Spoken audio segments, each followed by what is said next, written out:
Hey YouTubers. Um, like the old saying goes, a broken clock is still right twice a day. One of my old videos and the predictions that I made about New Jersey's new teacher tenure law has come true. Um, Apparently the NJEA and its top leadership have decided to challenge the constitutionality of NJ's teacher tenure law. And I think it's a good thing.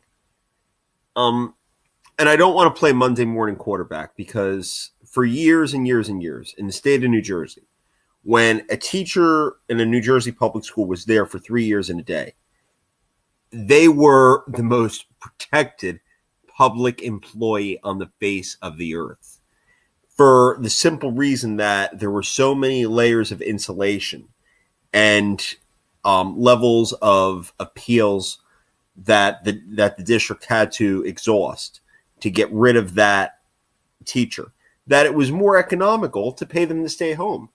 And a lot of districts developed what were colloquially known as rubber rooms. And what they were school districts where or schools where a teacher would show up for 8 hours a day and just read their book in an empty classroom because they were no good with the kids. You can't fire them because they're tenure. What do you do with them? We waste millions of dollars on them.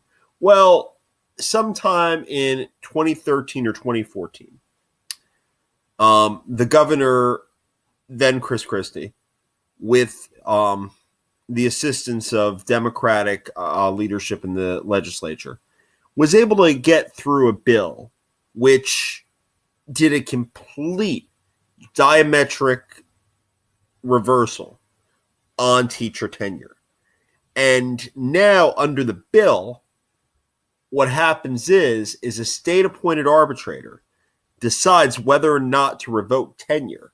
And there's basically no appellate mechanisms, meaning that you can't challenge the arbitrator's decision in the state in the appellate division of the Superior Court or even in front of the New Jersey Supreme Court.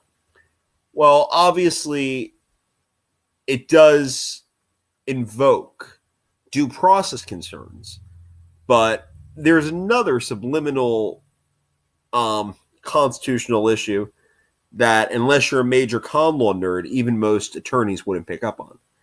And that's the fact that the teacher tenure law violates separation of powers. Because what's happening is the legislature has passed a law and has made the adjudication of it up to private arbitrators or semi-governmental arbitrators. The state constitution, like the federal constitution, says that the role of interpreting and applying the law belongs exclusively to the state judiciary, the courts. Do I expect that that's going to be the grounds if that the state Supreme Court's going to rely on if the teacher tenure law struck down? I doubt it. I doubt it. And part of the reason is that our Supreme Court in the state of New Jersey has historically deviated from the plain text of the state constitution. And to see them rely on the plain text now, I don't expect it.